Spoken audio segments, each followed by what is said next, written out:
Daniel could not forget the words she had spoken. The last voice, it echoed in his mind long after she had disappeared into the shadows. That night, as he sat in his small room above the shop, he turned the words over and over. What kind of device could control armies? And why did a girl who looked no older than 16 carry it like a hidden wound? He barely slept. By morning, he had made a decision he had to see her again, not for curiosity, but because something deep inside told him she was already in more danger than she could handle. And maybe, if he stayed close, he could help keep her alive. The marketplace was crowded as always, but Daniel's eyes scanned past the noise and color. He searched for movement in the shadows, for the faint gleam of silver eyes under a hood. He finally spotted her near the edge of the market, standing by a stall that sold broken electronics. She wasn't buying, just pretending to look, while her gaze flicked toward every passing face. Daniel approached slowly, careful not to startle her. When she noticed him, her jaw tightened. "I told you to forget me," she said under her breath. Daniel ignored that. "You said that thing could control armies how?" Her eyes narrowed. "You wouldn't understand," she replied. "Try me," Daniel said. His voice steady. The girl hesitated, her fingers curling slightly around her sleeve. Then, with a quick glance around, she turned and started walking away from the market. Daniel followed, weaving through the side streets until they reached a quiet, abandoned courtyard. Here, she finally stopped. Her hand slipped into her sleeve, and she pulled out the device. Up close, Daniel could see it better than before. It was shaped like a small disc with smooth edges that felt ancient. The alien symbols glowed faintly, pulsing like a heartbeat. When she touched one of the symbols, the air around them seemed to hum. Daniel felt the hairs on his arms stand up. "This is not just a weapon," she whispered. "It's a command relic. My people call it the last voice because the one who holds it speaks commands that no soldier can refuse." Daniel stared at it. "You mean? It can control minds." "Not exactly minds," she said, "but loyalty. Armies bound to the last voice will follow any order, even if it means death." She looked down at the relic, her expression tight with something between pain and anger. "My father was a commander. He was killed when the last voice was stolen. The ones who took it started wars across the system. Whole worlds burned because of this." Daniel understood now why bounty hunters were after her. It wasn't just about revenge, it was about power. If anyone else got their hands on that relic, they could rule by force. Why not destroy it? Daniel asked, her eyes flicked up to his. "Because it's also the key to ending the wars. My people will never follow me without it." "It's more than a weapon, it's a crown." Daniel exhaled slowly. "You're a princess," he said. Not as a question, but as a fact. Her lips pressed into a thin line. "That word means nothing when you have no home," she said. Before Daniel could respond, a faint metallic clank echoed from somewhere nearby. The girl's eyes darted toward the sound. Daniel turned, scanning the alleyways. Shadows shifted in the corners. Then he saw them, 3 figures in dark armor, moving in with silent precision.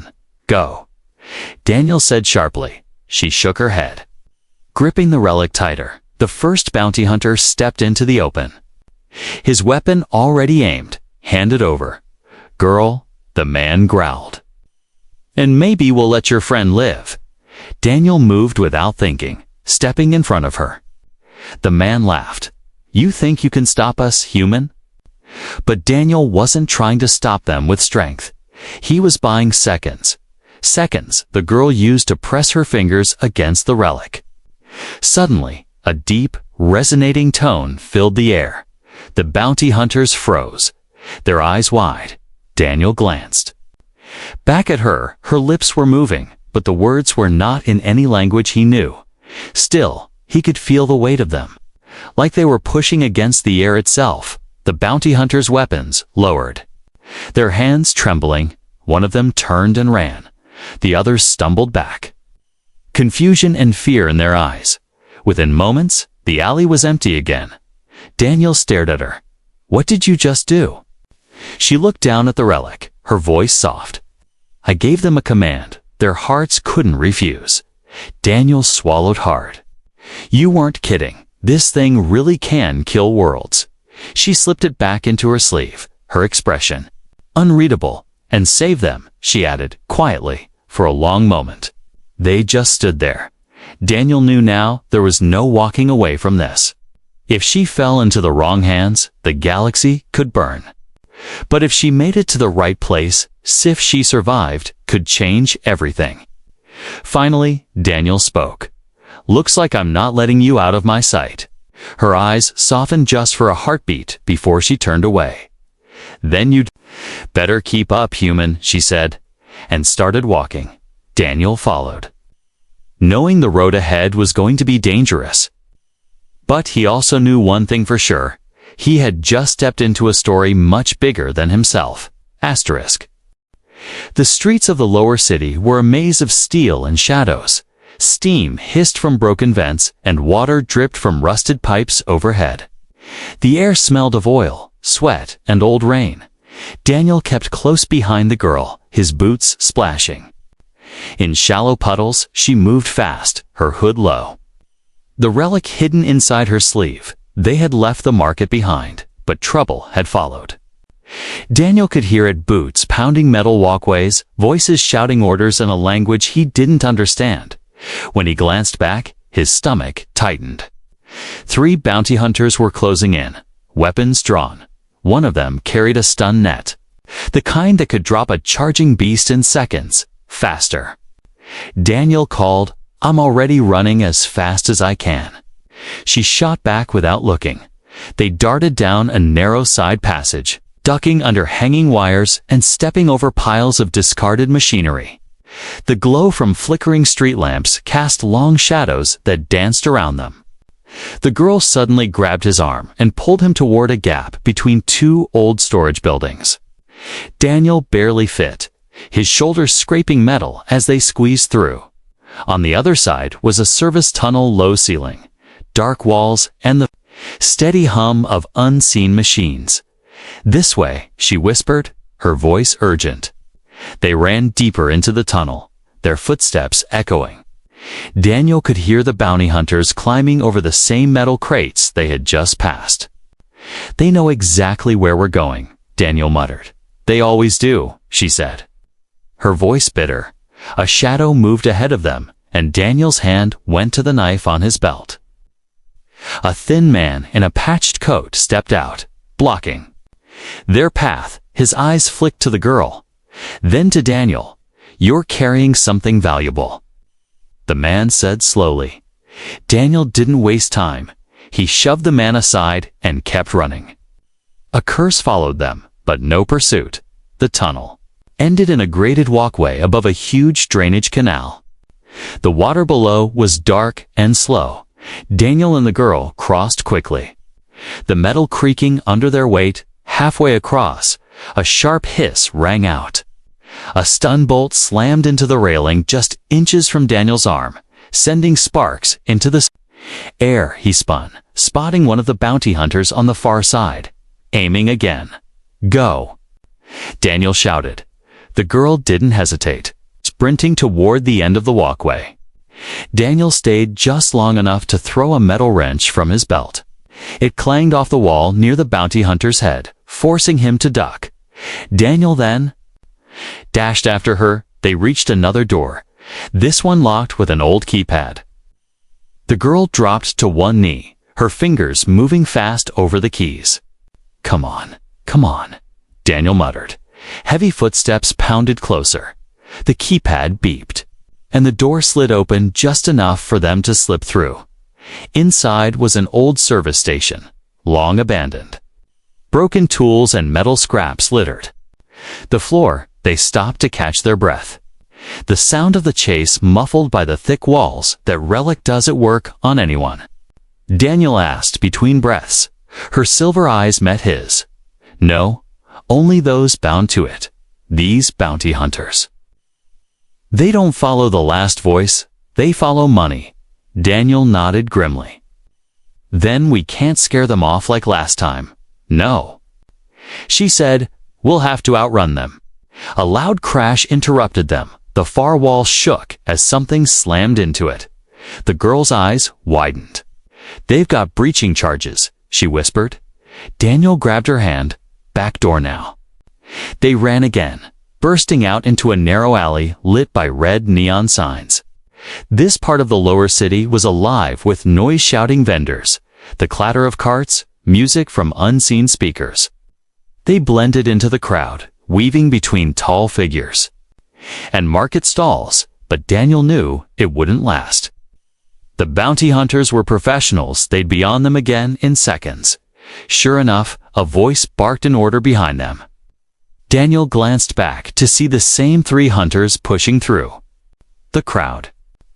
The girl pulled her hood lower, but one of the hunters spotted her and raised his weapon. Daniel yanked her sideways into a small bar. The air inside thick with smoke and the smell of fried food. They pushed past tables and slipped out the back door. Now they were in another alley, this one sloping downward toward the docking bays. Daniel knew if they could reach the docks, there'd be ships leaving without asking questions, but between them and the docks were at least 2 more armed men. The girl stopped suddenly, pulling the relic from her sleeve. Its glow lit her face in the dim light. What are you doing? Daniel hissed. Buying us time, she said, her voice calm. She pressed her fingers against the symbols, and the air thrummed with power. The 2 armed men at the end of the alley froze, their expressions blank. They stepped aside without a word. Daniel didn't stop to ask. He just grabbed her hand and ran through. Within moments, they reached the docking bay. Ships loomed overhead, engines rumbling, crew members shouting to each other. They were almost there, but Daniel knew. The hunters were still coming, and the lower city was far from done with them. The docking bay was loud and chaotic. Engines roared. Cargo lifters beeped. And the air was heavy with the smell of burning fuel. Daniel kept his hood low, guiding the girl through the crowd. Every step brought them closer to the line of ships, ready to leave the lower city if they could get on one. They might finally lose the bounty hunters. But ships didn't leave for free, and the girl's relic, powerful as it was, couldn't buy them safe passage without attracting more attention than they could survive. Daniel knew only one person in this port who might help Varric. Varric was a smuggler, a liar, and a thief. But he was also the kind of man who could get anyone, anywhere. The price was right. They found him in the back of a cargo yard, leaning against a crate. He was tall, with a long scar across his jaw and a half-smile that never reached his eyes. Well, well, Varric drawled when he saw Daniel.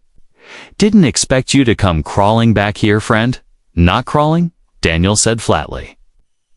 I need passage off this rock to seats. Varric's eyes slid toward the girl, taking in her hood, her size, the way she kept her hands close to her body. And who's this? Doesn't look like your usual company, he said with a smirk. She's not your concern, Daniel replied. Varric chuckled. Everything that steps into my dock is my concern. You want out, you pay in something valuable. Credits, tech, rare. Spice your choice. Daniel's jaw tightened. I don't have credits, he admitted. Varric's smirk widened. Then this conversation is already over. The girl stepped forward before Daniel could stop her. Her voice was calm, but cold. What about a job? Varric raised an eyebrow. A job. She nodded. You take us off-world. We help you with something you can't handle alone. Varric studied her for a long moment. There was something about the way she stood small but steady, like she was used to giving orders. Finally, he laughed. I like your spirit, little shadow. All right, I'll bite. There's a job. One vault, heavily guarded, filled with things I'd like to own. Daniel frowned. This sounds like suicide. Varric grinned. Only if you're bad at it, you help me get what's inside. And I'll get you both off this planet before your friends with guns catch up." The girl glanced at Daniel, her silver eyes steady. "It's our only option," she said softly. Daniel didn't like it, but she was right. He nodded. "Fine, tell us the plan." Varric led them to his ship. A battered freighter with rust around the edges, but an engine that purred like a predator. Inside, he spread a map across a table. "The vault is here. In the old trade quarter, security is heavy private guards, motion sensors, automated drones. But I've got a back route through the drainage system. We go in quiet, grab the goods, and get out before anyone knows we're there. What's in the vault?" Daniel asked. Varric's smile returned. "You don't need to know. All you need to know is that it's worth more than both of your lives combined." That night, they moved. The lower city was quieter now, the streets lit by dull orange lamps. Varric led the way, with Daniel and the girl close behind. The drainage tunnels were narrow and smelled worse than anything Daniel had experienced. But they moved fast, their footsteps muffled on the damp metal floor.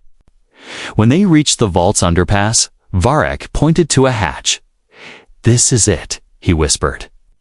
The girl stepped forward, pulling a small tool from her sleeve. Daniel recognized it as alien techs, smooth, elegant, nothing like the crude tools humans made. Within seconds, the hatch clicked open. They crawled into a service corridor above the vault. Through a grate, Daniel could see rows of shelves stacked with glowing containers. Varric's eyes gleamed in the dim light.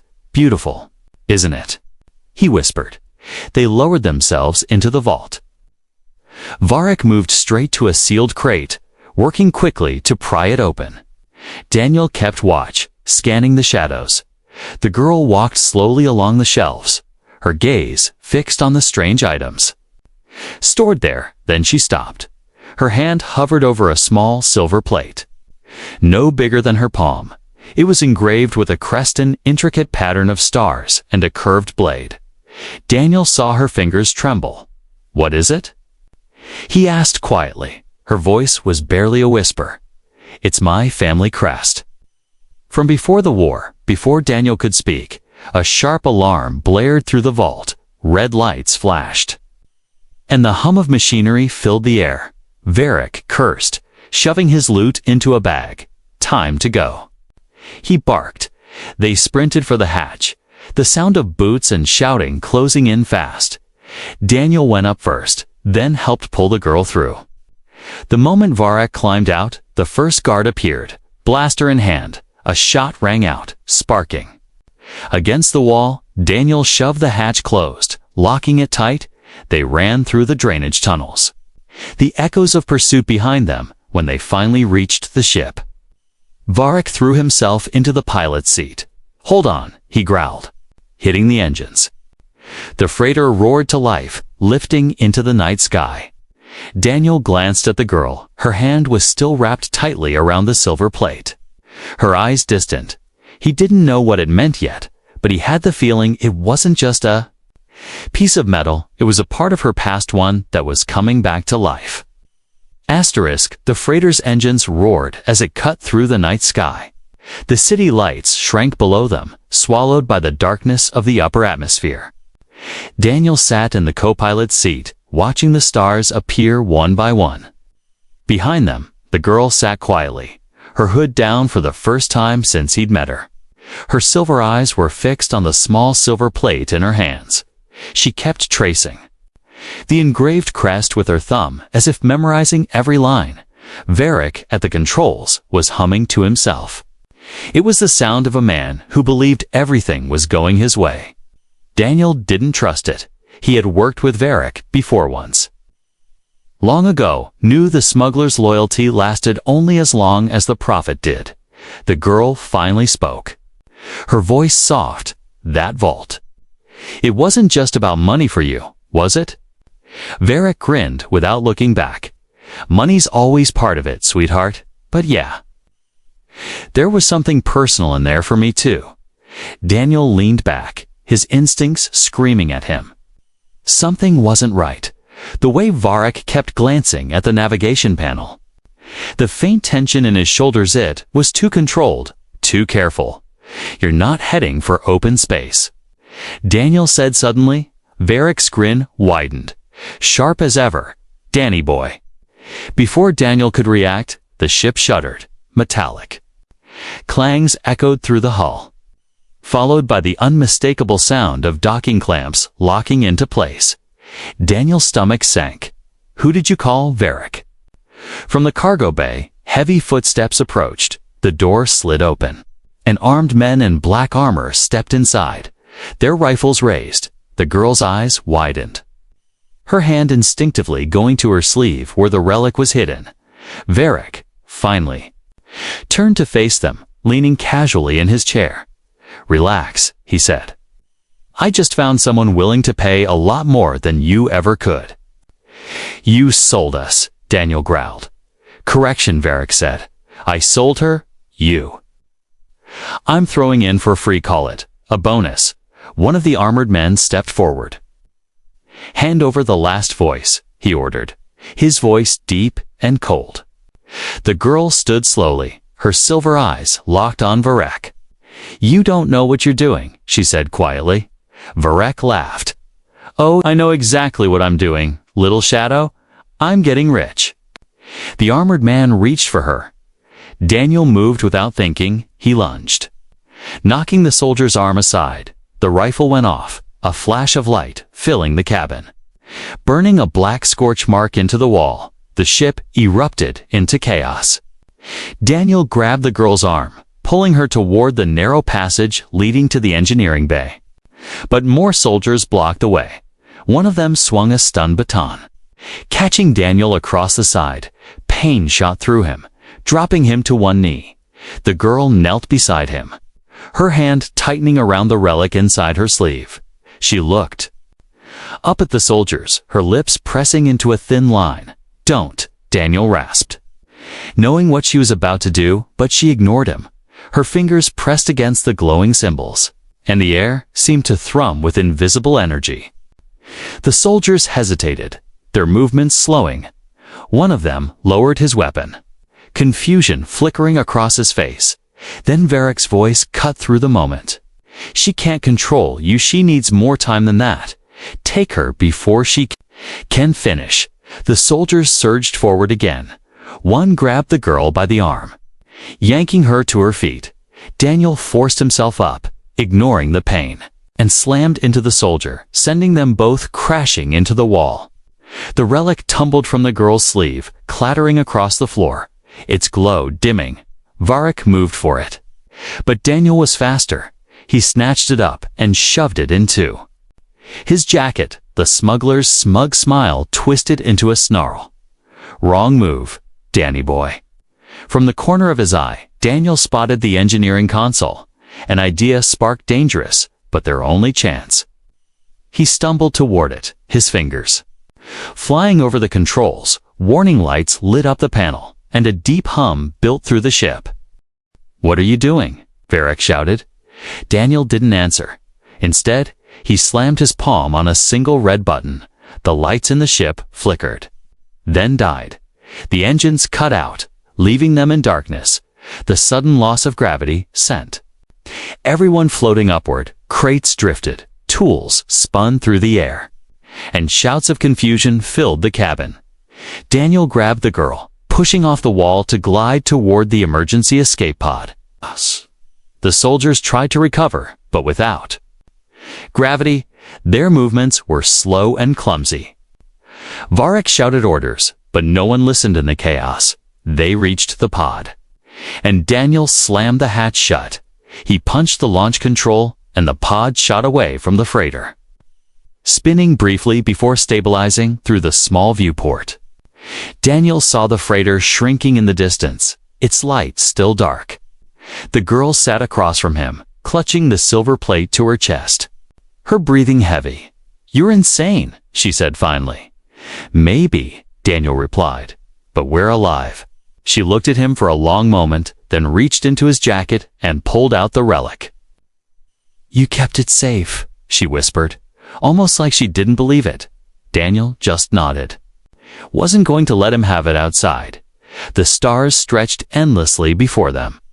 They had escaped the betrayal, but the galaxy was still hunting, and now they were alone in the dark. Heading into the unknown, the escape pod drifted. Silently through the dark, stars glimmered beyond the small viewport. Distant and cold, inside, Daniel sat across from the girl, both of them breathing hard. The only sound was the soft hum of the pod's life support system. For a long time, neither of them spoke. Daniel stared at the relic in her hands, the last voice. It pulsed with a faint glow, like a heartbeat that belonged to something far. Older than either of them, every time the light brightened. It cast silver across her face.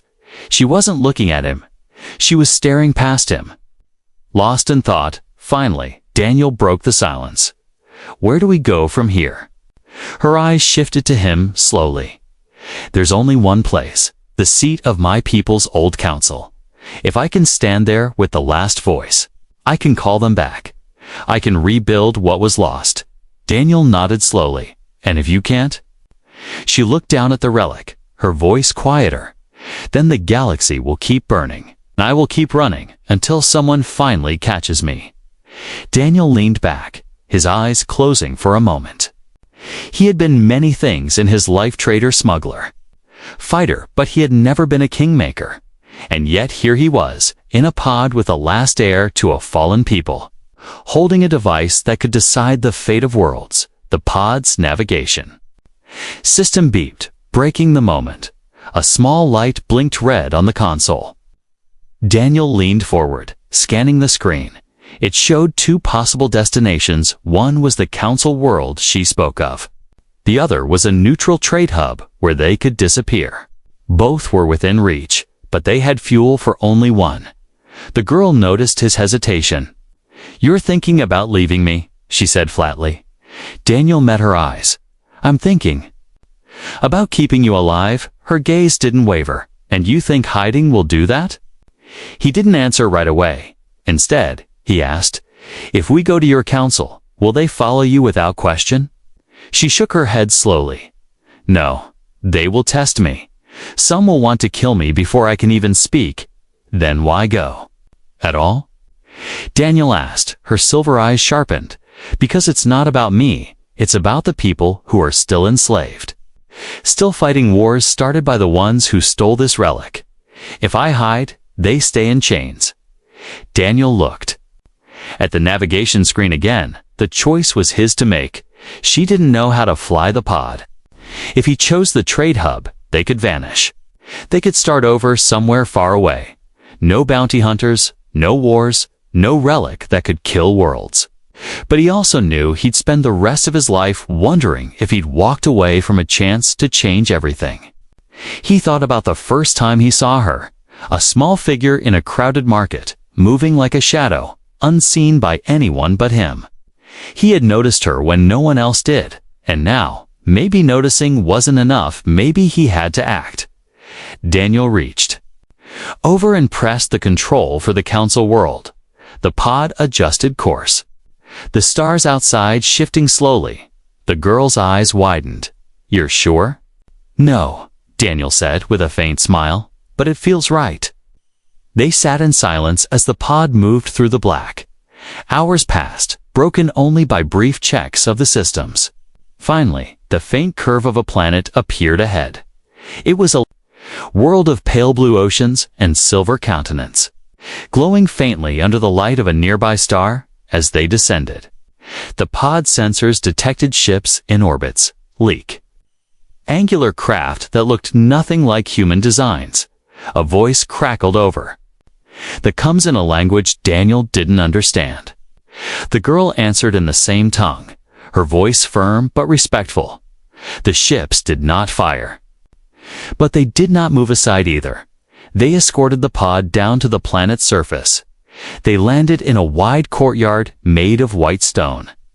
Dozens of armored figures waited, their faces hidden behind mirrored masks. The girl stood, slipping the relic into her hands. Daniel rose too, placing himself slightly ahead of her. "You don't have to," he began, but she shook her head. "I do," she said softly. The courtyard fell silent as they stepped out of the pod. One of the masked figures spoke, his voice deep and hard. "You carry the last voice." The girl lifted it. The relic's glow, brightening in her palms. "I am the rightful heir," she said, her voice echoing across the stone.